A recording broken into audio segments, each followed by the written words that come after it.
Good morning, students. Class 8 Science. We have discussed about the chapter 9. This is reproduction in animal. Reproduction in animals, in which we have already covered that how the small size organisms have been done by the asexual reproduction, as well as we was discuss about the sexual reproduction in animals, in which we have studied about the gametes. What are the sex cell are gametes? The sperm, the male parent produce sperm and the female parent produce egg or ova. The sperm and ova fuse together to form the zygote. This process is called fertilization. After that we was discuss about the internal fertilization and external fertilization. External fertilization is commonly seen in frog, toad, fish or starfish are doing such type of fertilization, in which they have produced their sperm and ovum outside the body in water where the fertilization have been occurred. On the other hand, the internal fertilization have been found in reptiles, bird and mammal.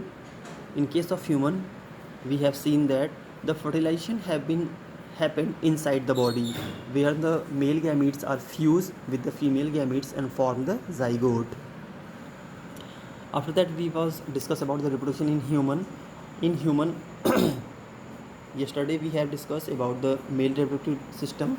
In male reproductive system there is three parts, that is testis, sperm duct or vas deferens, it is called as a vas deferens, and the third part was penis.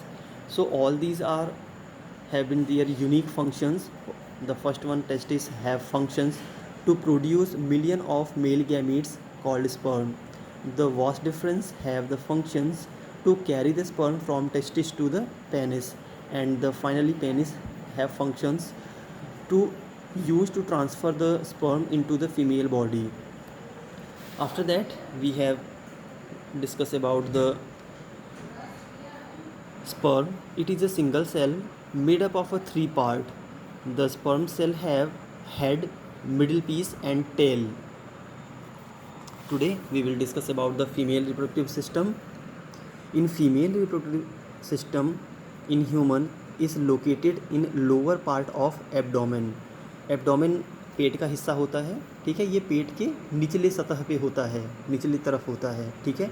It consist of following organ, और इनमें इसके मुख्य भाग होते हैं क्या क्या. A pair of ovaries which produce female egg, female gametes are egg or ova. The single egg or ovum is release from one of the ovaries every month. Female में एक पेयर, एक जोड़ी ओवरी होती है जो कि egg formation का काम करती है. अ सिंगल एग और ovum is release from one of the ovaries every month. और यहाँ पे अल्टरनेटिवली, जैसे जनवरी में लेफ़्ट और राइट दोनों साइड में एक एक ओवरीज होंगी, ठीक है. तो अल्टरनेटिवली जैसे एक साथ दोनों एग फॉर्म नहीं करती, एक बार में सिर्फ एक ओवरी जो है वो एग फॉर्म करेगी, और अल्टरनेटिवली नेक्स्ट मंथ में जो दूसरी ओवरी है वो एग फॉर्म करेगी, ठीक है. तो लेफ़्ट साइड में अगर जनवरी में फॉर्म हो रहा है तो राइट साइड वाली जो ओवरी है वो फरवरी में फॉर्म करेगी. तो ऐसे अल्टरनेटिवली वो हर मंथ में प्रोड्यूस करती रहती हैं, एग फॉर्मेशन करती हैं, ठीक है. A pair of oviduct, oviduct या fallopian tube form each ovary that an oviduct carries the ova from ovaries to the uterus. तो फीमेल सेक्स ऑर्गन में अगर हम देख सकते हैं, दिस इज़ द ओवरी, ठीक है.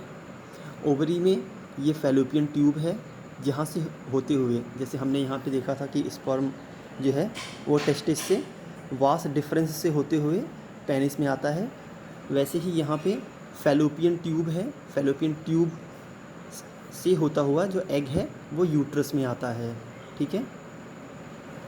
तो फैलोपियन ट्यूब होगा यहाँ पे, ये भी एक जोड़े होंगे क्योंकि एक ओवरी यहाँ है और एक ओवरी यहाँ है, तो दोनों जगह से फैलोपियन ट्यूब से होते हुए जो एग है वो यूट्रस में आएगा. The third one is uterus, where the development of zygote और एम्ब्रियो टेक्स प्लेस, ठीक है. यूट्रस वह जगह है जहाँ पे एग का फर्टिलाइजेशन होगा और फर्टिलाइजेशन के बाद यूट्रस में ही वो जाइगोट फॉर्मेशन करके और भ्रूण का निर्माण करेगा. And the fourth one is vagina, receive sperm from the male parent, and this is the vagina from where the sperm have been received during sexual fertilisation. ठीक है, यहाँ से ही स्पर्म जो होता है, स्पर्म यहाँ से रिसीव होगा. रिसीव होने के बाद ये इतनी दूरी को तय करते हुए एग के पास आएगा और एग को फर्टिलाइज़ कर देगा. अगर फर्टिलाइजेशन कंप्लीट हो जाता है तो इमीडिएट जाइगोट फॉर्मेशन हो जाएगा और जाइगोट फॉर्मेशन के बाद वहाँ पे एम्ब्रियो डेवलपमेंट शुरू हो जाएगा. ठीक है. द फीमेल गैमीट्स और ovum is much bigger than the sperm. जब ये फीमेल गैमीट्स होता है या एग होता है, एग का साइज़ स्पर्म के साइज़ से बहुत बड़ा होता है. ठीक है.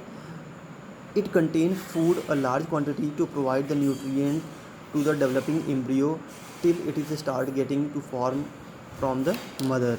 और इसके अंदर इतना अधिक मात्रा में न्यूट्रिएंट भरा होता है कि अगर इन केस ऑफ अगर ये फर्टिलाइज्ड हो जाता है एग, तो वो जो जाइगोट है, जाइगोट को पूरा न्यूट्रिशन दे सके ताकि वो एम्ब्रियो में कन्वर्ट हो सके. ठीक है. तो जाइगोट के फॉर्मेशन में और एम्ब्रियो के डेवलपमेंट में पूरा न्यूट्रिशन उस भ्रूण को मिल सके, इसके कारण इसमें ढेर सारा न्यूट्रिशन भरा होता है.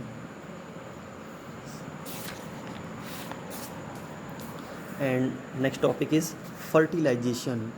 इन fertilisation we have say that this is the process where male gametes are fused with the female gametes. But how it is happen? Let's see it. In human, the fertilization takes place in the oviduct inside the female body. Fertilisation, निषेचन की जो प्रक्रिया है वो मादा के शरीर के अंदर ओविडक्ट में परफॉर्म की जाती है या वहाँ पे होती है. One of the sperm fuse with the oviduct. एक बार में करोड़ों अरबों की संख्या में स्पर्म रिलीज़ होते हैं और उनमें से सिर्फ एक स्पर्म ही एग को फर्टिलाइज़ करता है. ठीक है. During the process the nuclei of the sperm and egg fuse to form a single nucleus resulting in the formation of fertilise egg. ठीक है. जैसे ही फर्टिलाइजेशन के प्रोसेस में जैसे ही स्पर्म जो है वो एग के अंदर पहुंचता है, ठीक है, इसका जो न्यूक्लियस है वो एग के न्यूक्लियस से इस कंबाइंड कर जाता है और वहाँ पे जाइगोट फॉर्मेशन हो जाता है. After fertilisation the zygote will be form. But in some cases when the ovum is not fertilized by the sperm, it decays and expel out from the uterus with some urine, muscles and blood. This process is called menstruation and it makes the onset of puberty in girl. यहाँ पे दो conditions हैं. पहली condition when the egg is fertilized, then it will form the zygote and it will get converted into the embryo. On the other hand, when it is not fertilized, then the ovum will be unfertilized and it decays and expel out. ठीक है, वो वहाँ पे unfertilised होने की वजह से वो ख़राब हो जाता है और वो शरीर से बाहर निकाल दिया जाता है. शरीर से अनफर्टिलाइज्ड एग को बाहर निकालने की प्रक्रिया को ही हम मेंस्ट्रुएशन कहते हैं. ठीक है. और मेंस्ट्रुएशन जो है वो गर्ल्स में ऑन प्यूबर्टी, मतलब आफ्टर 13 ईयर की एज के बाद ये शुरू हो जाता है, जिसमें कि एवरी मंथ जो एग है वो फॉर्म होगा. फॉर्म होने के बाद अनफर्टिलाइज कंडीशन में वो after 25 days it will be release out from the body. The zygote form after fertilisation contain genes from both the parent. अब दूसरी कंडीशन, जब जाइगोट फॉर्मेशन हो चुका है उस कंडीशन में क्या करेगा, जब ये दोनों न्यूक्लियस आपस में मिल जाते हैं, ठीक है, दे आर फ्यूज टुगेदर, तो इसमें जो जीन्स होते हैं दोनों पेरेंट्स के, मेल और फीमेल के, वो कंबाइंड कर जाते हैं and new individuals that will be form inherited characters from both parents. क्योंकि यहाँ पे दो न्यूक्लियस का फ्यूजन हुआ माता और पिता के, इसकी वजह से जो संतान पैदा होती है उसमें माता और पिता दोनों के लक्षण पाए जाते हैं। ठीक है।